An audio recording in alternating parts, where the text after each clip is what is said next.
Well, John Black, super chemist. Still on these charts. I wanted to bring up that you only need this big chart to figure this out. They sit there arguing about this little tiny line here. They extend that line out so these two things are on top of each other. Who cares if they're on top of each other? That's like it's not even the flat, it's barely the flat line. You know what I mean? It's nothing over there. You have all this, this 650 million years, nothing correlates. And they don't even have to be on top of each other, but they have to have the same shape. You know what I mean? When this is going down, this has to go down, but it's not. It's going. They're all willy wonky. None of it's happening. None of it makes sense if you believe in climate change or whatever, or climate crisis. I started the story in the last thing. I'll just finish it real quick about forest fires and what I did with the those charts. The guy from NASA, don't trust any NASA charts. He did a chart that looks like this. Okay, see how it's this would be your forest fire. This would be your time at the bottom, and up and down would be how many fires you had. So you have about 5 million acres or whatever it is, 5 million miles, whatever, I don't know. The 5 million of something here was burned. And up here, and this came from like maybe 1960 or something or whatever, 1980, probably 1960. I'll have to look it up. But see how that is? It's from 1960 to today, right? Now, it looks really good, doesn't it? It looks like the CO2 is causing this fire, man. I mean, these fires, man, because look, it's doubled up. When we started whatever. But okay, I looked for where he got that chart from. Right, that graph, and I finally found it. And when I do the video on this, I'll tell you the place where I got the government agency that I got the. Oh man, come on! My thing just went out. I don't know if this is working now or not. Come on. Come on. Oh, okay. So anyways, so I found the chart, and what I found out was it was actually bigger. See how little that one is up here?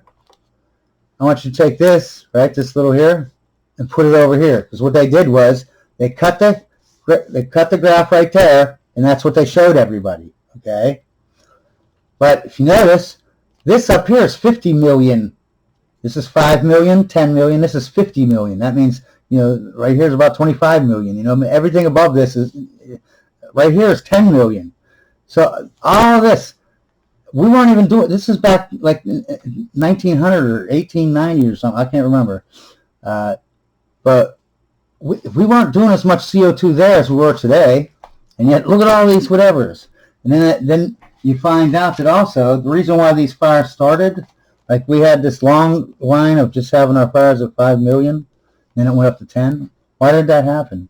Because the green people, the climate people, they told everyone you can't go into the national parks and those kind of places and clean up the dead trees. See, we don't understand it.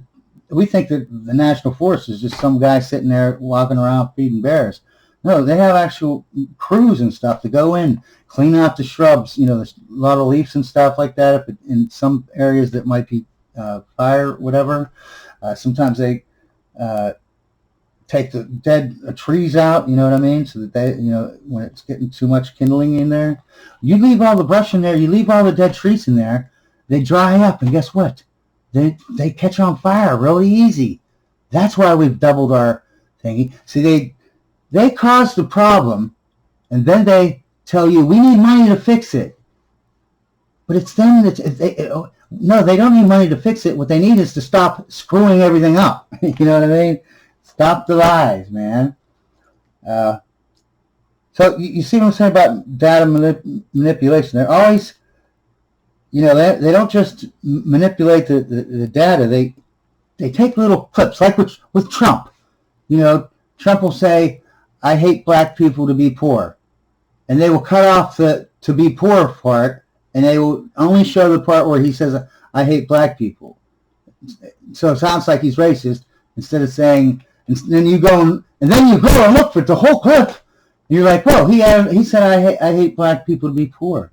What the heck? Why would you cut that part off? You know what I mean?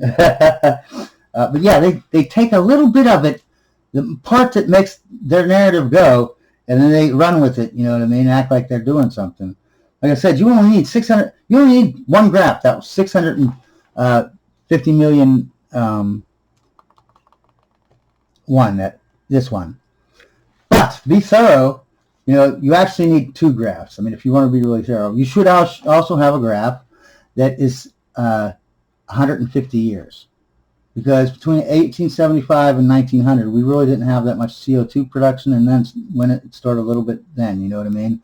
That's the only part. Because I want you to look at this. This is a million years, right? And where do they always try to have their charts at? 800,000? It's between 400 and 800,000, right? But why do they stop always at 800,000?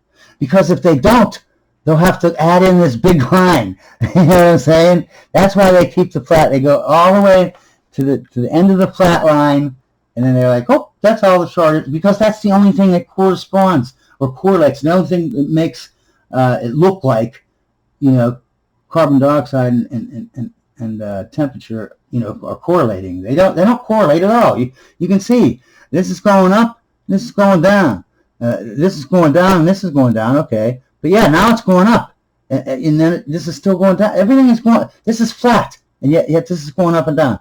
This is flat. This is going straight down. Like what? This is going down while that's going up. This is going down while it's going. Nothing works the way they're saying it. Okay. And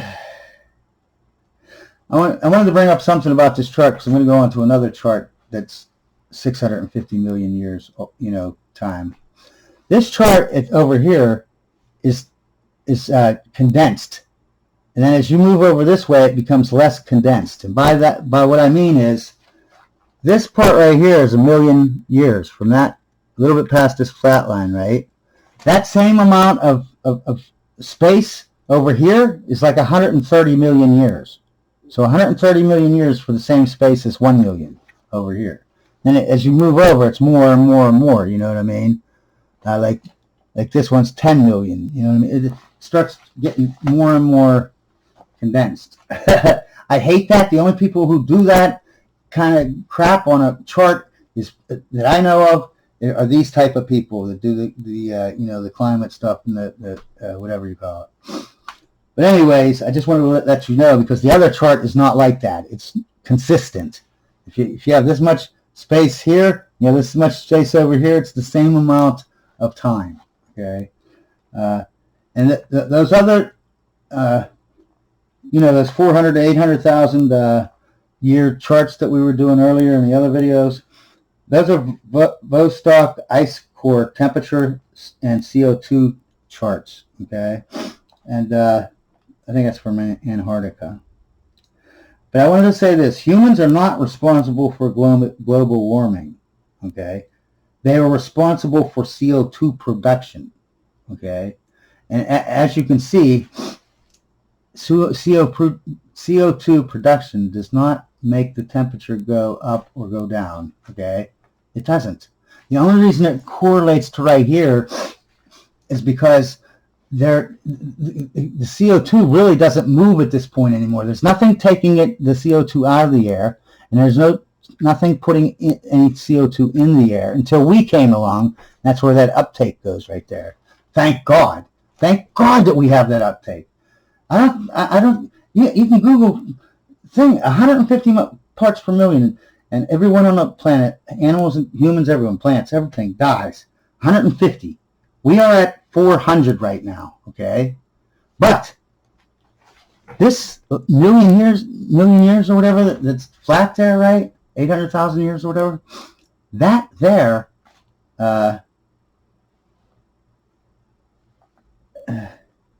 Oh, every like 50,000 years in this 800,000 year span, every 50,000 years or so, we dip down to 180 parts per million.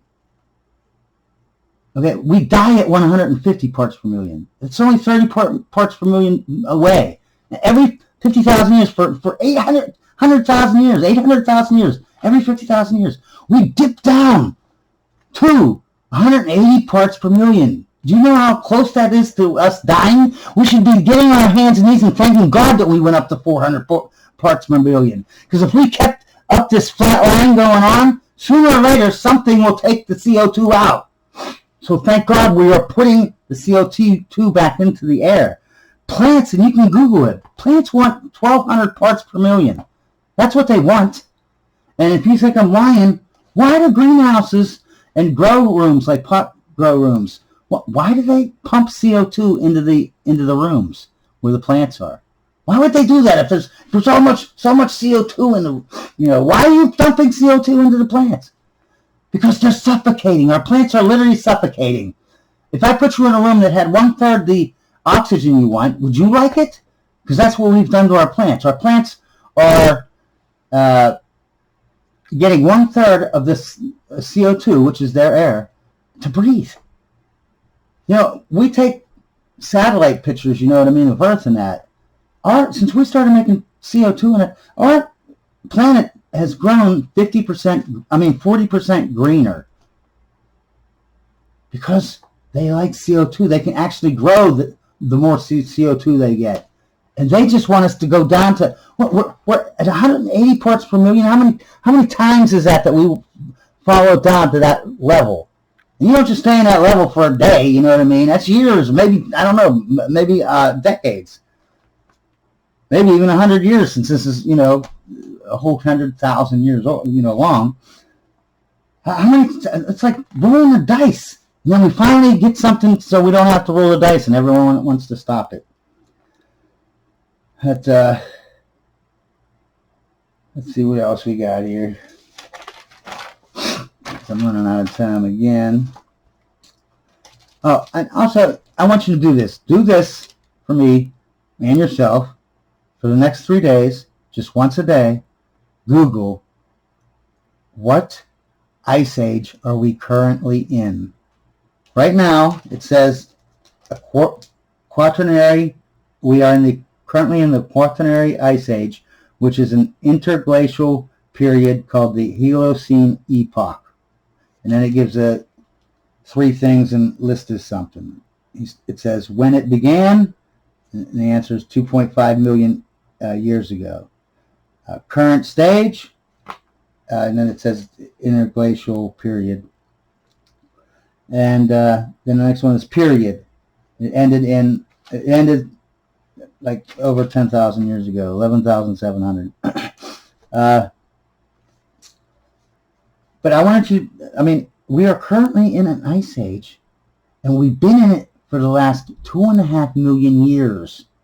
I don't understand. And see, people don't understand what first of all, people don't understand ice ages. People think that you get in an ice age, and then you get out of the ice age, and then you're no longer in the ice age. That isn't how ice ages work, okay? Ice ages, because look at this one. This ice age lasted 2.5 million years. That's probably about right here where these tips are at, you know what I mean? 2.5 million years. Oh man, I'm running out of time and I lost my track on what I was saying. 2.5 million years. Oh yeah. Do you think that an ice age actually lasts 2.5 million years? No. An ice age is generally a series of ice ages that are all touching each other, and there's no getting out of that ice age. But the reason why they give them different names, even though this is one whole ice age, over here, this is 2.5 million years,